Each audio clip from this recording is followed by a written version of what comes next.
right, Sean Zattil here, one of the best trainers in the game. My man, Stephen Breadman Edwards. Stephen had a doubleheader presser today. Caleb and Jamal headlining, but man, on paper, your guy is a big favorite. Rescindi's more of a middleweight, had one fight at 68. So, you know, I can talk about that. Other people could talk about that, but how do you guys stay locked in and how do you size up the fight? You know, Caleb is a kind guy. He's very meticulous. So, you know, he takes training super serious. He spends a lot of money on camp. So I really don't worry about that with a guy like him, you know.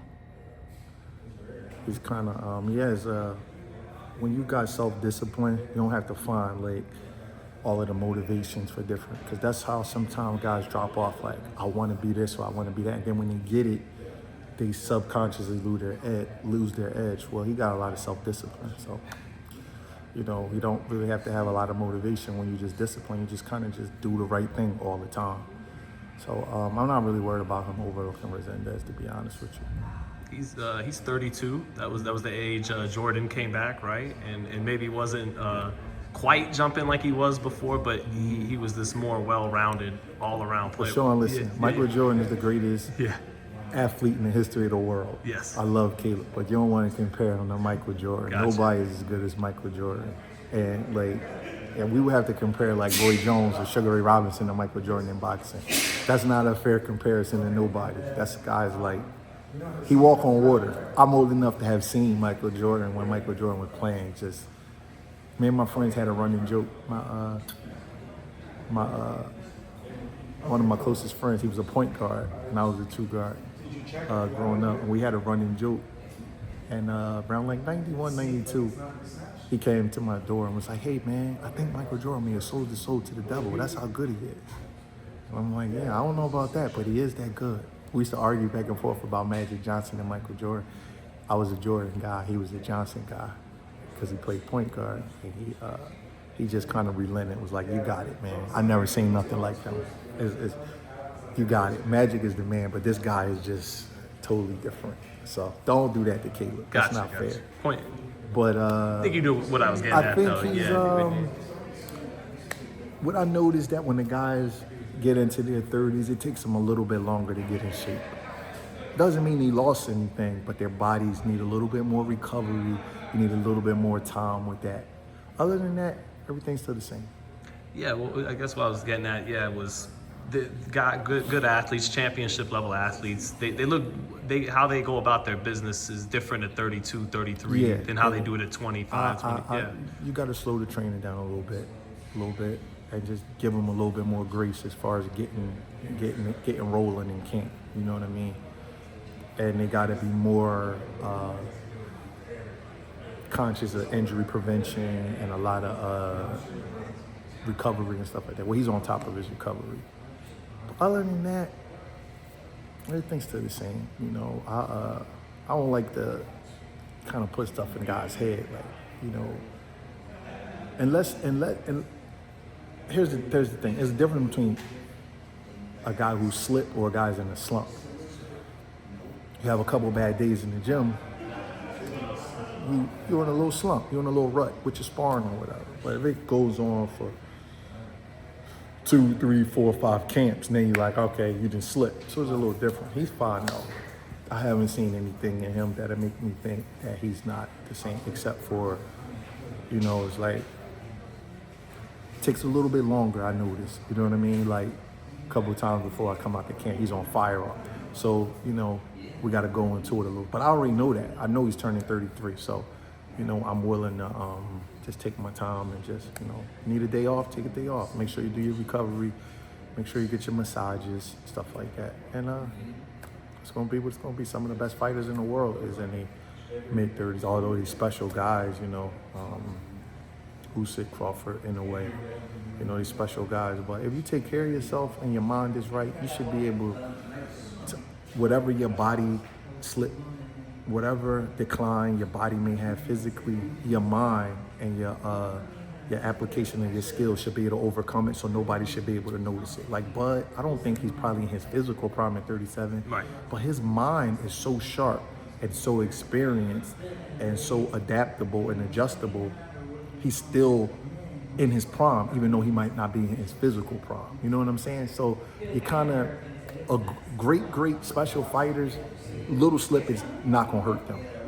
You know what I'm saying? It's not. It's other guys that might hurt. But if you like a special, like Duran, he wasn't in his physical prime when he beat Davey Moore. Right. But he's in his mental and his skill prime, so he can still apply everything. So it's just a matter of him just having his night on that night, and you in trouble. You know what I mean?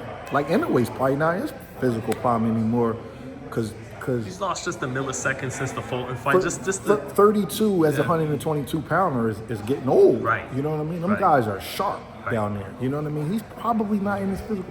He's so mean. He's so experienced. His body work is so good. He has such good fighting spirit where he still could be the best pound for pound fighter in the world, because your mind makes up for everything that your body supposedly has lost. Usyk is the same way. Usyk probably not the same guy from the that cruiserweight tournament. That was like 6-7 years ago. Mm-hmm. But his mind is so, oh my God. I don't even know if I've ever seen anybody like him. You know, he just understands how to fight, how to score points, never let you take the play away. And a lot of times there's guys that have styles with longevity. Like some guys age well with their style and some guys don't. A guy like Crawford, he's so smooth and relaxed. He probably will age a little bit better with his style than Inoue would, because Inoue is like that fast, rigid Athletic, kind of style. relies So he on has that, to yeah. be careful with him, you Yeah. know, with his style. You know, Inoue, if he keeps going and fighting the competition he's fighting, in about a year or two, I wouldn't be surprised if somebody clipped him, because everything he does is 100 miles an hour. He don't have the body dimensions to kind of like lay back and have that style to kind of, I call it like aging well. Like, you know, guys like Larry Holmes, where they could just sit back and hit you with a jab and stuff like that. Those kind of styles age well. But high energy, super violent kind of guys, you gotta be careful with them. Like Terry Norris, I was a big Terry Norris fan. He was done in 29-30. Felix Trinidad, they was done at a certain time. Julian Williams, one of my fighters, right? I used to always tell him, like, I want you to be out the game by the time you're 31 to 32. Because even though he was a sharp boxer, everything he did was like really like fast and sharp. He had high level skill, but the fight never really slowed down for him. So it always kind of scared me once he get to a certain age. I didn't want, I told him that since he was like 20 years old. You know, like it wasn't something that I said late. I used to tell him like, yo man, around 31, 32, man, we're gonna save up all our money and we're gonna be out. I never really told him why, but I just always felt that his style might not age well. You know, from my experience, super relaxed guys and guys that can get it in an efficient way without 100% energy. Those kind of guys can age a little bit better. It doesn't make one style better than the other one. It's just that one ages out. Yeah. Like Bernard and Roy Jones. Roy Jones is probably better at his peak, but Bernard could go longer. It depends on what you like. Right. You know what I'm saying? I'm a guy, I like the higher peak, but I understand the person that likes the longevity, but Roy Jones' style may not last as long. You know what I'm saying? Absolutely. So it just depends on what you like in the fighter. But everybody's not meant to fight to the 37, 38, 39. Hopefully Caleb won't even have to do that. You know what I Right. mean? Make enough money where he can, you know, get Make out your mark and enjoy his family. Yeah. You know what I'm saying? Because, you know, I haven't seen any signs of slippage, but I will have to see him be able to relax and slow a fight down to be able to say whether he can fight at the top level when he's 36, 37, 38 years old. I don't know if he can. He's only 32 right now. And even though he's experienced, he only has 25 pro fights. So we got to see. How do you see Canelo's style aging right now, based on the I Skull think fight? and Canelo has everything? slipped. Listen, and I'm saying that everybody slips at a certain point in time. Canelo has almost 70 pro fights. So he's small for the weight. So he has to, he has to, you know, for him to really track down a 6'1" bigger guy that's moving like that, it would take a lot of energy. That's why he's like, man, I'm not gonna be chasing that guy around the ring. So I don't think Canelo has like dropped off because of like, you know, his style didn't age well. The man got like 67, 68 fights. Yes. He has a knee brace. Yes. He started out at 54 or 47. even though he has a great chin, that's wear and tear on your body. You know what I mean? We don't have top level guys. Look at the pound for pound list. Crawford got like 40 fights. Usyk got 20 something. Inoue got 30 fights. Canelo got double the fights of just about everybody on the pound for pound list.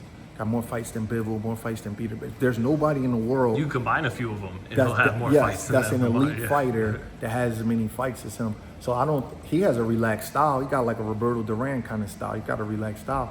But if you notice, Duran had problem with guys that moved in the 80s. It was hot and cold. If you stood in front of him, he beat the shit out of you. But if you moved and gave him, it was guys that shouldn't have been beating Duran. Kirkland Lang shouldn't be beating Duran. But Barkley and Davey Moore tried to knock him out. Right. You know what I mean? Right. So that's what he wants. You see the sparring with him and Nigel Benn? He wants that. Right. He wants you to come to him. You know what I mean? Because his skill level is so high, we could do that. Where Canelo, I just see a fighter that's slipping a little bit. You know what I mean? Not a whole lot, but I don't see the guy. That's why I picked Crawford to beat him. I don't see the guy from 2020, 2021, the guy that was beat Caleb, to beat Billy Joe Sanders and Callum Smith. Yeah. That guy right there, to me, that was the apex of his career. Yep. That was right there. Yep. He was right. That guy right there, he gonna have trouble with it. He give anybody in history a super middleweight a tough fight. Right now, I see him slipping a little bit. And it's a game of inches. It's not a big difference between an A fighter and an A+ fighter. You know what I mean? It's not that big of a difference between a guy who's a title holder and a guy who's a Hall of Famer. You know what I'm saying? It's not. Like, let's just think about Tim Bradley's a Hall of Famer, right? How much of a difference is between, let's say, a Tim Bradley and Keith Thurman? It's not a big difference. It's not, really. It's pretty close. Or Tim Bradley and Sean Porter. I'm not saying who's better, but their ability level is really, really close. It's a decision here. Those would be toss-up fights. It's toss-up fights. Right, so right. It's not a lot of difference at the top level, you know what I mean, between different tiers of fighters. So when you slip a little bit and you fighting top-level guys, it's going to show up. Mm-hmm. Do you think Crawford hurts him in this? I know you're picking him to win. I think he can. Anybody can be hurt, Sean. Yeah. Anybody can be hurt. Crawford got an interesting way of punching. I'm going to tell you something that Karan Davis told me about Crawford. He said that, because he's in both of their camps. He said that, it's like me and him always talk about who's the best puncher, who's this or that. You know, and he tells me Triple G and Canelo are the better punchers that he's ever been in camp with. But he said that Crawford has a way of hitting you with shots that you don't think can get through, and you don't think they're gonna have a lot of leverage, and then he hits you and you're like, damn, how did he get all of that leverage on that shot? And he was really frank with me. He said that I'm bigger than him. He's like, he didn't like hurt me or knock me out or anything like that. But there was a couple of shots, I was like, damn, it was like a short little shot, and you don't think a guy could get that kind of leverage on his shot, and he has a really interesting way of punching. Yeah, You know, yeah, he was really honest. He said, because you know, there was a Crawford little boots thing going, boots back and forth, like little debates on who everybody throws better. Right. And Karan was telling me, he's like, Boots is faster, he probably punches harder. Right. But Crawford hits you with shots that you don't see more, Right. which have a different kind of effect. He's like, Crawford, you gotta be like, oh shit, like it's a different kind of punch. He's like, if they were just, both of them was punching in your face, he's like, Boots probably, I know Boots is fast, he probably punches a little harder. But Crawford hits you, he's like, I could see Boots' shot coming. He said, Crawford stuff, you don't see it. So that's the kind of shots that have like a shock value. Because he has like a unique trajectory to some of his punches. Yeah, like they're almost like street fighting punches. Yeah, he's not married to traditional form on the hook. He'll mix them. He'll throw it from a different type of angle. I always said the shot that he hit Kell Brook with was maybe. I swear that was a hook in person. Then on TV it looked like a jab. But I swear in person it was a little bit of a hook. Like It came out looking like. It was like a hybrid shot almost. Yeah. It was a hybrid shot, and he snapped it right at his shoulder. That's like a street punch. I've seen guys get knocked out with that with street punches because most guys fight the right-handed guy. They fight with their hand, and then they'll turn the punch down like this. They don't throw because they're right-handed, so they fight like that in the street. And he turned southpaw, and Kell Brook threw a jab, and he just followed the jab back before Kell Brook's right hand came, and just like turned his arm down. And people was like, Kell Brook is not the same, and he's this and that. I'm like, man, I don't care about that. Just look at that punch. That punch was ridiculous. That was a ridiculous punch. On top of that, Kell Brook was getting the better of the work. he was hitting Crawford with some nice shots. Brian Norman kind of did that a month ago to Cueva. It was a little different, but like No, that wasn't the same shot. Right. It wasn't the same shot. I seen that Norman was just a really good hard power shot. Right. Crawford's shot, you might as well have shot Kell broke, because he didn't even have no way of seeing that punch coming. Crawford has that really unique, like, sucker punch ability where he can hit you right in between your punches with shots that you can't expect. Those are the worst kind of shots. That's like me, like, hey, Sean, you got a cigarette, man? And you go reach in your pocket to give me a cigarette and knock you out cold. You know what I'm saying? He has that ability. So I definitely think that that he can hurt Canelo. I definitely think he can hurt him. Canelo got one of the best chins I've ever seen, but I wouldn't like bet my mortgage that he could knock him out, but I do believe that he can hurt him. Anybody can be hurt, man, when you get hit with shots that you don't see. And James Toney hurt one of my favorite fighters, Evander Holyfield. And even though Holyfield was old, Toney was the smaller guy.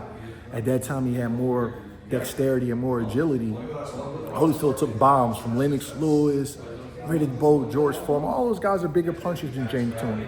But James Toney was hitting Holyfield with shots that he couldn't brace for. Right. So all I'm saying is that it's a possibility that Crawford could clip Canelo, because Canelo's now more of a sitting duck and a sitting target.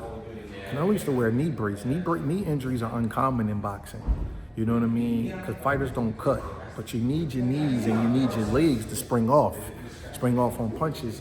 And I just feel like that with Crawford's conditioning, we never see him tired.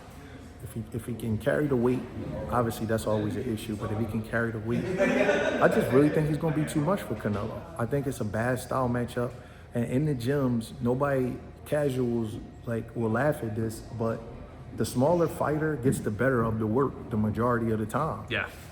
In the gym, nobody believes that, but it's just the truth.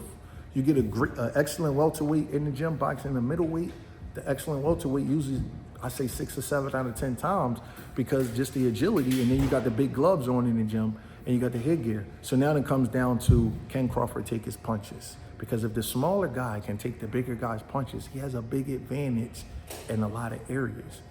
And I could be wrong. I just think Crawford's going to win the fight. And then you might have to get Caleb ready for Crawford. You might have to, I don't know. because you guys go for the top of the division. So we'll see. I don't know how that will work, but we'll see. Breadman, thank you for your time, brother. May 31st, we'll be watching, man. Yep. Thank you.